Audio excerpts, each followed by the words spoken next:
Lodge പണിതു, hotel പണിതു, കട പണിതു. എല്ലാം പട്ടയം എന്ന് പറഞ്ഞാൽ കൃഷിക്ക് കൊടുത്തതാണ്. യാതൊരു വിവരമില്ലാത്ത കുറച്ച് റവന്യൂ ഉദ്യോഗസ്ഥന്മാരാണ് ഇവിടെ നടന്ന് ഈ കൊഞ്ഞാണം പണി കാണിക്കുക. നിനക്കൊന്നും അതിന്റെ സൂക്കേട് മനസ്സിലാവില്ല. അതുകൊണ്ട് പറയുന്നു, ആവശ്യമില്ലാത്ത പണി കാണിച്ചാൽ നിന്റെ എല്ലാം ഞങ്ങൾ വഴിയിലിട്ട് കൈകാര്യം ചെയ്യുന്ന ഏർപ്പാടിനെ പറ്റി ആലോചിക്കുന്നു. ഇവിടെ എല്ലാ പട്ടയത്തിനകത്ത് കേരളത്തിൽ എത്ര ലക്ഷം വീടുണ്ട്? നിനക്കൊക്കെ പോയി അത് പരിശോധിക്കാനുള്ള അവകാശമുണ്ടോ? നീ അതൊക്കെ ചെയ്യുമോ? ചെയ്താൽ നിന്നെ ഉണ്ടല്ലോ, നിന്റെ മറ്റോമാരെ ഉണ്ടല്ലോ ജനങ്ങൾ കൈകാര്യം ചെയ്ത് തെരുവിലിട്ട് എത്ര ലക്ഷം വീട് എല്ലാ പട്ടയത്തിൽ വീട് വെച്ചു എന്നും പറഞ്ഞു വെക്കുന്നവരെ നീയൊക്കെ എണ്ണാചരിക്കാൻ പോയിരിക്കുകയായിരുന്നു ഉദ്യോഗസ്ഥന്മാര്. ഞാൻ ചോദിച്ചു, ഈ ജില്ലയിലെ എല്ലാ പട്ടയത്തിനകത്തും പുസ്തകപ്പാട്ട ഭൂമിക്കകത്തും പട്ടയമില്ലാത്ത ഭൂമിക്കകത്തുമല്ലാതെ ഏതെങ്കിലും കട, ഏതെങ്കിലും വീട്, ഏതെങ്കിലും സ്ഥാപനം ഈ ജില്ലയിലുണ്ടോ? ഇല്ല. ഇവിടെ വന്നിട്ടോ കട്ടപ്പനയിലാകാം, അവിടെ എല്ലാം ആകാം. ഇവിടെ വന്നിട്ട് എല്ലാ പട്ടയത്തിലുണ്ടാക്കി എന്നൊക്കെ പറഞ്ഞൊരു കാര്യം മറ്റിടത്തെ ന്യായം പറഞ്ഞുകൊണ്ട് നാട്ടുകാരെ പേടിപ്പിക്കാൻ വന്നോണ്ടല്ലോ, നിന്നെല്ലാം 1000 ഉപയോഗിച്ച് ഞങ്ങൾ നേരിടേണ്ടി വരും. ഉറപ്പ് പറയുക. അത് LDFന്റെ ഗവൺമെന്റ് അല്ല, UDFന്റെ ഗവൺമെന്റ് അല്ല, കാരൽ മാർക്സിന്റെ ഗവൺമെന്റ് ആണെങ്കിൽ ഞങ്ങൾ ഇതിനെ നേരിടുകയും കിട്ടും. തെമ്മാടിത്തരം കാണിക്കുന്നതിന് ഇവിടെ നീതി ന്യായവുമില്ലേ? ന്യായം അറിയണമല്ലോ ഇവിടെ ആളുകൾക്ക്. എന്താ ന്യായം? കട്ടപ്പന ടൗണ് നമ്മുടെ പ്രമുഖ ടൗണാണ്. പട്ടയം എന്തായാലും ഉണ്ടെന്നാ 4, 3, 7 പേർക്ക് കാണും പട്ടയം. ബാക്കി മുഴുവൻ കൈവശ ഭൂമിയാണ്. അത് നാളെ പൊളിക്കാൻ നിങ്ങൾ ഈ റവന്യൂക്കാര്, ഈ ഗവൺമെന്റ്, LDFന്റെ ഗവൺമെന്റ് ആയിക്കോട്ടെ, ഈ ഗവൺമെന്റ് തയ്യാറായാൽ ഞങ്ങൾക്ക് അതിനോടൊന്നും യോജിക്കാൻ പറ്റുകയല്ല, ചെറുക്കുകയല്ല, എതിർക്കുകയല്ല, വേറെ യാതൊരു വഴിയില്ല. എന്നതാണെന്ന് പറഞ്ഞാലും ഈ തെമ്മാടിത്തരത്തെ ഞങ്ങൾ അനുവദിക്കില്ല.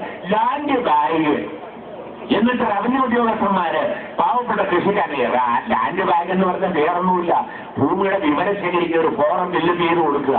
അതിന് റവന്യൂ ഉദ്യോഗസ്ഥന്മാര് കള്ളന്മാരുണ്ട്, ഈ ഗവൺമെന്റിനെതിരെ ചിന്തിക്കുന്നവരുണ്ട്.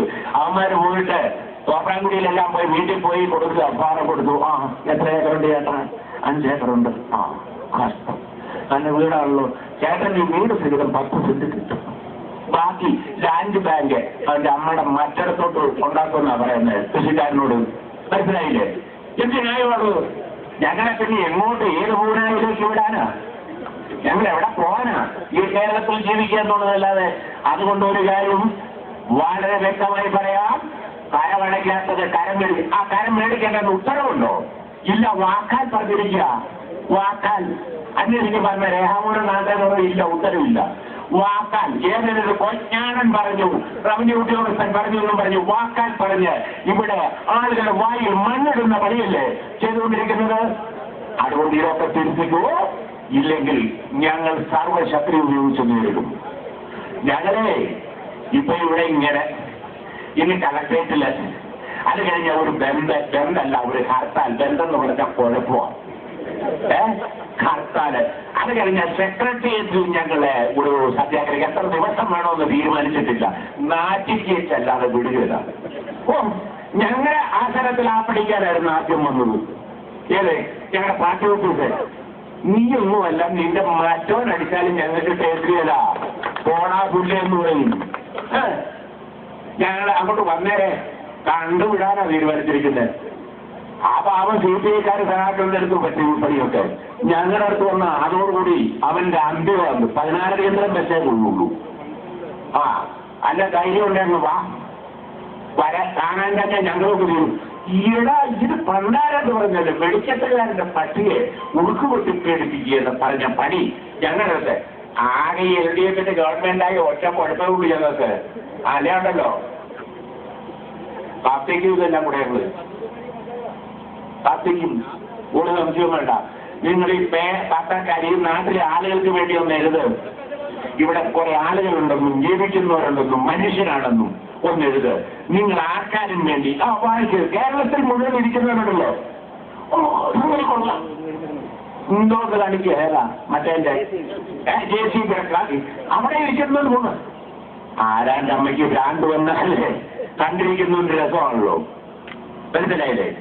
ആ നിലയിലാണ് നിങ്ങൾ പത്രക്കാരോടും ടെലിവിഷൻകാരും ഇതെല്ലാം കൂടി ഇപ്പൊ നിങ്ങളങ്ങോട്ട് കൊടുക്കുമെന്ന് എനിക്കറിയാം. കൊടുത്താലും എനിക്കൊരു പുല്ലുമില്ല, കൊടുത്തില്ലേലും എനിക്കൊന്നുമില്ല. അത്രേ ഉള്ളൂ. ഞാൻ രണ്ടിലൊന്ന് തീരുമാനിച്ചു തന്നെ. ഏതായാലും വന്ന ഗവൺമെന്റ് എല്ലാം കൂടെ വന്നിട്ടുണ്ട്. ഇതിന് മുഴുവൻ ചുമ്മാതാണോ? ചുമ്മാതല്ലല്ലോ. പട്ടയം കൊടുത്തത് പല ഗവൺമെന്റുകളും കൊടുത്തിട്ടില്ലേ? ഞങ്ങളുടെ ഗവൺമെന്റ് കൊടുത്തിട്ടുണ്ട്, അല്ലാതെ കൊടുത്തിട്ടുണ്ട്.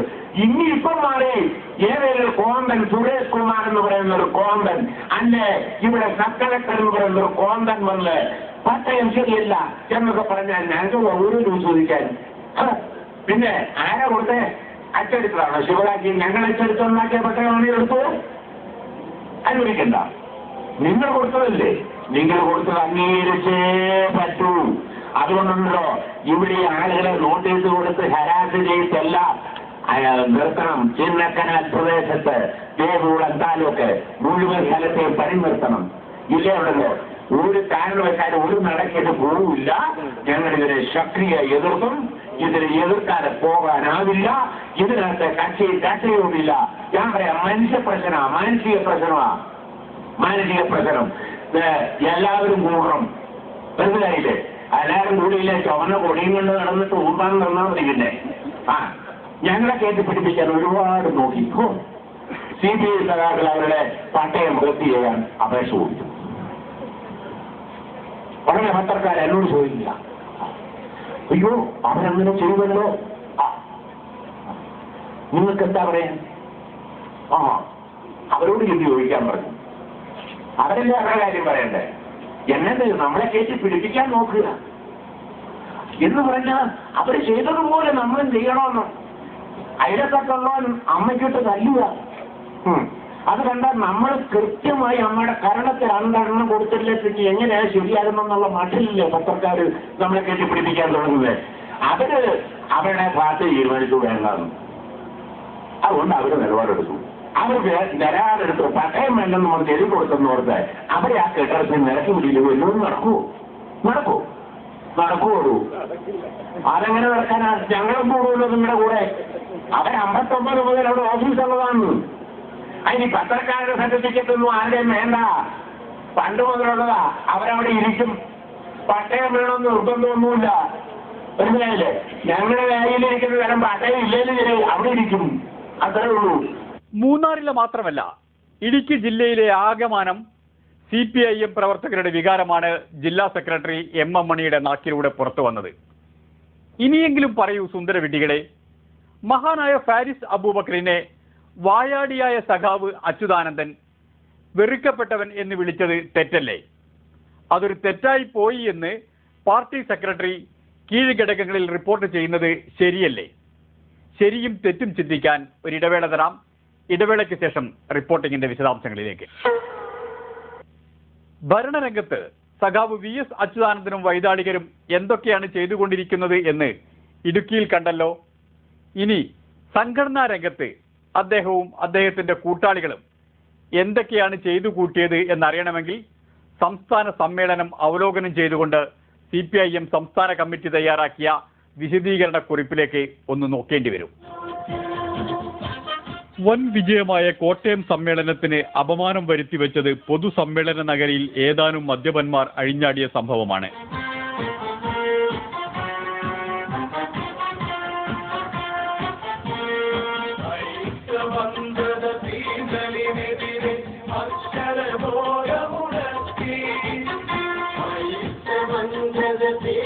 പാർട്ടിയുടെ അച്ചടക്കത്തെയും കെട്ടുറപ്പിനെയും ബാധിക്കുന്ന രീതിയിലാണ് ഈ മദ്യപന്മാരുടെ കൂത്താട്ടമുണ്ടായത്. ഈ വടക്കുവശത്ത് മുൻവശത്തായി ഏതാനും സഹാക്കൾ കൂടെ ഉണ്ട്. അവരോട് മാറിക്കൊടുത്താൽ നല്ല നിലയിൽ വളണ്ടിയേഴ്സിന് പരേഡ് നടത്താൻ കഴിയുമവർ മാറിക്കൊടുക്കണം. വളണ്ടിയേഴ്സിന്റെ നിർദ്ദേശങ്ങൾ സ്നേഹബുദ്ധിയാ നിങ്ങൾ സ്വീകരിക്കണം. ഇതിൽ നിന്നും പാർട്ടി എത്തിച്ചേരേണ്ട ഒരു അനുഭവ പാഠമുണ്ട്. സാധാരണഗതിയിൽ നിന്ന് വ്യത്യസ്തമായി ഏതാനും മദ്യപന്മാർക്ക് പാർട്ടി ഏർപ്പെടുത്തിയ ക്രമം തെറ്റിച്ച് സ്റ്റേജിനടുത്ത് എത്താനായത് എങ്ങനെയെന്ന് പരിശോധിക്കേണ്ടതാണ്. സഖാക്കളെ, വാളണ്ടിയേഴ്സ് പരേഡ് 6 ഏരിയയുടെ മാത്രമാണ് ഇവിടെ എത്തിച്ചേർന്നിട്ടുള്ളത്. ഇനിയും 6 ഏരിയയുടെ പരേഡ് കൂടി എത്തിച്ചേരേണ്ടതുണ്ട്. അവർക്ക് ഈ മൈതാനമാകെ വേണ്ടിവരുമെന്നാണ് ഞങ്ങളുടെ കണക്കുകൂട്ടൽ. അതുകൊണ്ട് തന്നെയാണ് ആദ്യമായി ഞങ്ങൾ പറഞ്ഞത്, ഈ ഗ്രൗണ്ടിനുള്ളിൽ നിൽക്കുന്ന മുഴുവൻ സഖാക്കളും ഈ സമ്മേളനത്തിന്റെ പ്രധാന പരിപാടിയായിട്ടുള്ള റെഡ് സല്യൂട്ട് സ്വീകരിക്കുന്നതിനുള്ള സൗകര്യം ഈ സമ്മേളനത്തിൽ ഉണ്ടാക്കി തരണമെന്ന് വിനയപൂർവ്വം അഭ്യർത്ഥിച്ചത്. ഇനി ഞങ്ങൾക്കൊന്നു മാത്രമേ പറയുവാനുള്ളൂ. കയറി വരുന്ന വോളണ്ടിയേഴ്സ് അവർക്കാവശ്യമായ സൗകര്യം ഏതു തരത്തിലും ഉണ്ടാക്കണം. കയറി വരുന്ന വോളണ്ടിയേഴ്സ് അവർക്കാവശ്യമായ സൗകര്യം ഉണ്ടാക്കണം. അതിനു വേണ്ടിയിട്ടുള്ള തയ്യാറെടുപ്പ് വേണം. ഞങ്ങൾ വിനയപൂർവ്വം എല്ലാവരോടും പറഞ്ഞു. ഇവരിൽ ചിലരുടെ കയ്യിൽ പാർട്ടി പതാകയും VS-ന്റെ കളർ ഫോട്ടോയും ഉണ്ടായിരുന്നു. സഖാവ് VS-ന് മുദ്രാവാക്യം വിളിച്ചുകൊണ്ടാണ് ഈ കൂട്ടർ മുന്നോട്ട് തള്ളിക്കയറിയത്.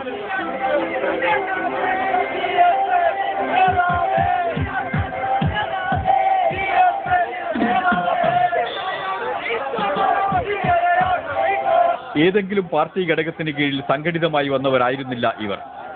എന്നാൽ ഇവർക്ക് തമ്മിൽ വിവരങ്ങൾ കൈമാറാനുള്ള ചില അടയാളങ്ങളും അത്രത്തോളം സംഘടിത രൂപവും ഇവർക്കുണ്ടായിരുന്നു.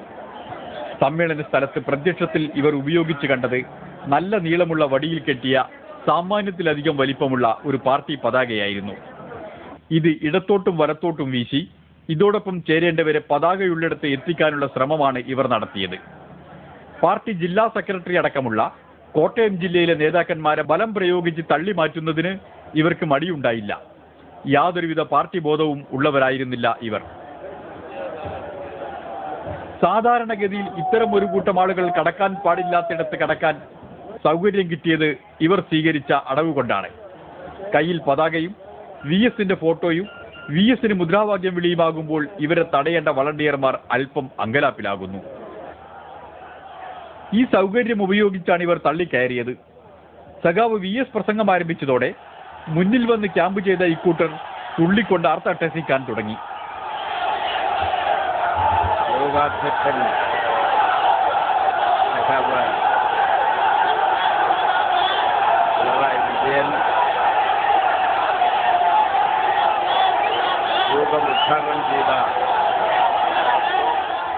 പാർട്ടി ജനറൽ സെക്രട്ടറിയുടെ പ്രസംഗം സദസ് ശാന്തമായി കേട്ടിരുന്നു.